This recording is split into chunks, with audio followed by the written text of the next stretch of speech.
بسم الله الرحمن الرحیم.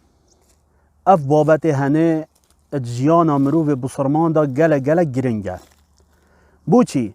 چنکی هگر اف بابت هنه زانی دی بتا جه سرفرازیاوی حتی بچه دف خود تعالی و خود تعالی داخلی به حشت بکد. او جی چه بابته؟ بابت شرکیه.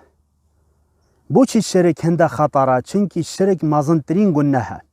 خود تعالی گناه شرکی جنابت هکر انسان توبه نکتل خود تعالی نزورد.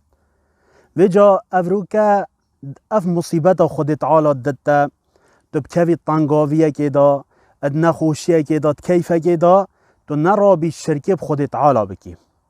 حتی جنکه که خود تعالی عیال نداره رابی چکر بسیارا هندکا کر هندکا جی بریوه دا کیوه قبره که هل ترکیه هجیره که سروی قبریه هکر تو جیب خوی دعا جیب کی ده خود تعالی عیاله که دته. یعنی تو ده بدگیان کوی دیتا زارو که کبت. اف مروف تود کن طبعا همیش نزانی نوانه. مروف بسرمان ده خوش شرکه دیر که تش حمیتش دا. باشه کی رزق مدد، کی عیالی دد، کی تمرینت خود تعالی. ای بوچی چم سر قبره که دعاش قبری کم حتی دعا مقبل کد. او خواه مریه چنا کد. مروف بسرمان دعا بو مرید کد که خود رحمه پیبت. نکو دعا جیب کد. همه تا دعا کرش قبری بزانه اوه هن شرکه. پیغمبر علیه الصلاة والسلام بیجد لا تشریکو بالله شیئا. چه شریکا چه تشتی بو خود تعالی چه نکه. بوچی؟ و این عذبت و حرقت. صحیح الترغیب. هکر تو هاتی عذاب دانه. آزار دان برتا و نخوشی گهان دنتا گلک تو ایشاندی. حتی تا بسوشن جی. آگری جی بردنتا تو بسوشی جی چجارا شرکه بو خود تعالی چه نکه. بوچی هم شرکه بو خود تعالی چه نکن. وی گنه ها هنده مازن نکن.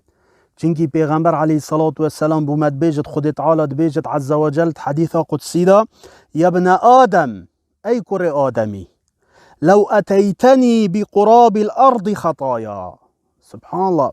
ای کر آدمی هکر تو بیا دفم القیامته تا تجی عرده گنه الگلخوائینات بن تا گنه کربن ثم لقیتنی لا تشرک بی شیئا لأتیتک بقرابها مغفره.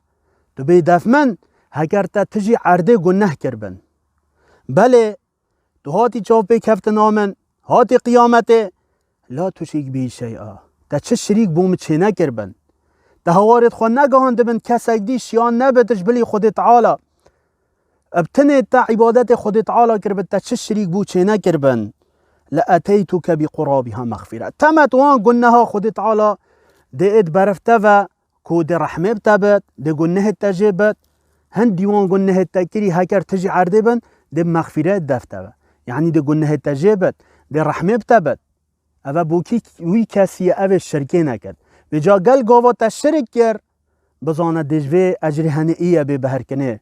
بر هند پیغمبر علیه الصلاة والسلام بیجه شرکی بخوده چنه که هکر تا آزار جی بدن هر واسا تا بسوشن جی او گنه هک مازنه دبینی کسک دی نظره که پازا که بو قبری در شرکه ایک دبینی دی دعا کش قبری کد او شرکه دبینی دی طواف دور قبری کد او شرکه ناچه بد هر واسا شرکه جی که های شرکه حجی کرنه بجنه یا محبته کسک دی حش رئیس خواه کد کسک دی حش هفجینا خواه کد کسک دی حش حوال خواه کد درابط مازن کتو درش کتو یعنی ولی کت وک خدای بخوالی کد او ناچه بد بلا تو حجب کی بلا حجی کرنوی نتب کی شریک الگل خود تعالی. جبر هنده رب العالمین بیجد عز وجل ومن الناس من يتخذ من دون الله اندادا يحبونه كحب الله.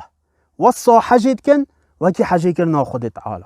او ناچه بد بلا هم هشیار بن حجی کرن تحشی که کر تمام بلا اوجی سنورت خواه بن نتو شریکا بو خود تعالی چیکی. و شرکه که هید بیجنه شرکا طاعتی یا گهداریه کسک بوتا تشتا که حلال بکی تو شرکه بخوده بکی تو گوی خواب دیگه همه تو ترکا خود تعالی بکی اوجی حرام ناچه بد بجا شرک هند مازن اجبر هند پیغمبرت بیجد علیه الصلاة والسلام چه شریکا بو خوده چه نکه هکر تو بی عذاب دان جی و تا عذاب جی بدن و هر وسط تا بسوجن جی اوه گنه های مازنه دا تو شرکه نگی که خود تعالی رجا قیامت التبو بورتوش ترازي بت والحمد لله رب العالمين.